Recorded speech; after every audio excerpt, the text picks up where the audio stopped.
Հուսահատության, անելանելիության պտույտում հայտնված հանրակացարանի բնակիչներն ամեն անձրևից քամուց հետո ու արդեն 30 տարի ահազանգում են, բողոքում, որ այլևս բաց տանիքով ու լուսամուտներով շենքում ապրելն անհնար է։ Վիճակը սա է Բուլվարային թաղամասի նախկին ռադիոգործարանի հանրակացարանային վթարային շենքում, որտեղ 9 ընտանիք դեռ շարունակում է բնակվել։ Հարցը Գյումրիի ավականու նիստի օրակարգ էր ներառվել հրատապության կարգով, թե ինչպես ու ինչ տարբերակով կարելի է լուծել այս ընտանիքների բնակարանային խնդիրը։ Քննարկման դրվեց այդ ընտանիքներին 2 տարի վարձակալության գումարներ տրամադրել ապահով բնակարաններ տեղափոխվելու ժամանակավոր ապրելու համար։ Ուրեմն գնում ենք մարդկանց հետ պայմանավորվում ենք, գումարները ոչ բնակարանները չենք ասում ինչ որ 200 գանի առանձնատներ, բան նորմալ պայմաններում, որ մարդը գնան ապրեն։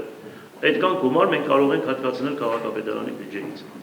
Ովքեր են կողմնակից, որ հիմա հստակ մենք չենք կարող ասել, թե 100,000 կամ 150,000 կամ 70,000, բայց որ միջինը մենք դա պետք է անենք այդ փաստը։ Դե ձեռըմբա չկա, բարի։ Առաջարկն ընդունվեց միաձայն առանց քննարկումների, բայց նույն մոտեցումը չէր օրակարգային մյուս կարևոր հարցերի դեպքում։ Օրինակը Գյումրիի քաղաքապետարանի սահմանադրական դատարան դիմելու առաջ բերած նախագիծն էր, որտեղ առաջարկում են սահմանադրական կարգով վերանայել համայնքների բյուջեների շահութահարկերից ու եկամտահարկերից պետական բյուջե մուտքագրվող գումարներից քաղաքին տրվող մասհանումների չափը։ Ըստ քաղաքապետի վերադարձվող գումարն այնքան փոքր է, որ խոչընդոտում է քաղաքի զարգացման ծրագրերին։ Պատկերացրեք, տարվում է քաղաքից 85 միլիարդ դրամ։ Դուք պատկերացնում եք Գյումրի քաղաքից ինչքան գումար է հավաքագրվում, եւ Գյումրու քաղաքապետարանին տրվում է 4 միլիարդ։ Հիմա 26 թվականին ինչ որ նախատեսված կա 4 միլիարդ ու կես, բայց դա դրանք առ ոչինչ են։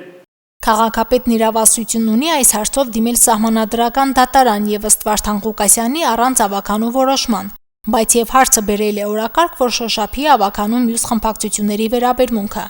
Կառավարությանը դատի տալու քայլը չողջունեցին քաղաքացիական պայմանագիր խմբակցության անդամները, տալով իրենց մեկնաբանությունները, որոնք ավելի թեժ ընթացք տվեցին քննարկմանը։ Ըստ ձեզ առողջացման ծրագիր է կառավարությանը դատի տալը եւ նաեւ անընդհատ հողում ենք անում կառավարությանը, բայց չմոռանանք, որ քաղաքապետը դուք եք, իհարկե կառավարությունը իր մասով պարտավորությունները իրականացնում է, մեր գործընկերները առիթ կունենան այդ մասին խոսելու, բայց ուզում եմ լսել նաեւ ձեր առողջացման ծրագրերը Գյումրու զարգացման հետ կապված։ Ամբողջ քաղաքը թաղված է հոգսերի մեջ եւ այդ հոգսերը քաղաքի ուսերից թոթափելու փոխարեն գիշեր ու զօր դժգոհում եք Հայաստանի Հանրապետության կառավարությունից, թե սա մի կառավարություն է, որը անընդհատ հոգսեր է ստեղծում։ Վարդան Ղուկասյանը կառավարությանը մեղադրում է իբր Գյումրու հասանելի գումարները չդրամադրելու կամ քիչ դրամադրելու, որ ես ինքս համարում եմ իրականության կապ ունեցող։ Պարոն Ղուկասյան, վերջապես ուզում եմ ձեզ հորդորող դիմել, ձեր ժամանակը, ձեր էներգիան, ձեր աշխատակիցների ժամանակը, էներգիան, եթե տրամադրեք Գյումրի համայնքի ավականու կողմից լիազորված բյուջեի կատարմանը, դա հավաքագրման, ինչպես նաև ծախսերի մասով է, ինձ թվում է մեր համայնքի բյուջեն էլ ավելի կավելանա, մեր սուբվենցիոն ծրագրերի համայնքի մասնաբաժին էլ ավելի կավելանա, դրանից կողքեվորվեն նաև այլ ներդրողներ եւ քաղաքը սկսի ավելի սրընթաց առաջ։ Ես ցավում եմ, որ 70 միլիարդ դրամ է ներդրված Գյումրի քաղաքի զարգացմանը,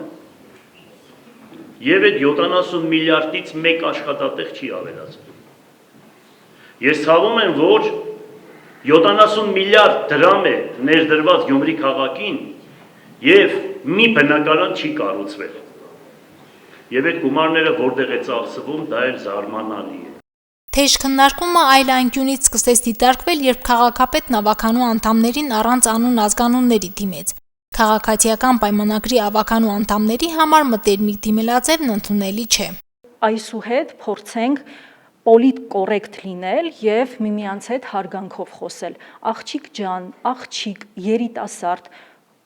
զերծ մնացեք նման բառամթերք օգտագործելուց։ Այստեղ բոլոր ավականու անդամներ են, թիմ օրենքով քաղաքական պաշտոն են զբաղեցնում, ունեն ազգանուն եւ դիմեք իրենց ազգանունով, բոլորի հետ խոսեք դուքով, որպեսզի այդ համագործակցությունը ստացվի։ Ես մի երկու բան ասեմ, շատ լավ գեղեցիկ ելույթ ունեցավ։ Դա տեսքոն կաննի կանոն ազգանունները։ Հարությունյան քննարկը, շնորհակալություն ելույթի համար։ Ի վերջո ընդհանուր հայտարարի գալ չստացվեց սահմանադրական դատարան դիմելու հարցում։ Առաջարկվեց պետական բյուջեից 6 միլիոն դրամ հատկացնել փաստաբանական ծառայություններից օգտվելու եւ իրավաբանական նորմերին համապատասխան փաստաթուղթ կազմելու համար։ Ես ունեմ առաջարկություն, հավաքվենք բոլորովս, թող իրենք նկարահանվի այդ ամենը, տեսախցիկների մեջքում, ներկայացնեն բոլոր հիմնավորումները, բոլոր իրավական նորմերը, մենք այստեղ նստած լսեն նաեւ մեր համակարգացիները եւ Հայաստանի բնակչությունը։ Այդ առաջին տեղում հասկանանք,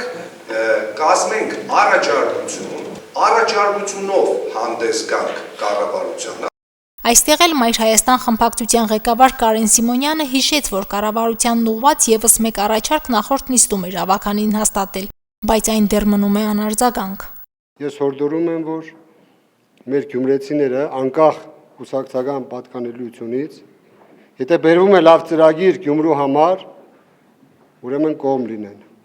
Կռիվ տան նաև իրենց կուսակցությունների հետ, որ գիտեք ինչ կասա Գյումրու համար է, բերեք անենք։ 10 հատ էլ ղեկավարություն փոխվի եւ Գյումրին չճանաչեն ազատ տնտեսական կոդի, ես էլ լինեմ 60 տարեկան, նորից խոսելու եմ, որ Գյումրին պետք է դառնա ազատ տնտեսական կոդի։ Սահմանադրական դատարան դիմելու հարցը մանրամասն քննարկելու նախագիծ համարվեց հեղինակների եւ մասնակիտական խմբի հետ առաջիկա հանդիպումը։ Հստակեցումները թույլ կտան սահմանադրական դատարան դիմելու նախագիծը կրկին բերել ավականու օրակարգ։ Մարինե Տերբինյան, Արարատ Ծատուրյան, Հորիզոն։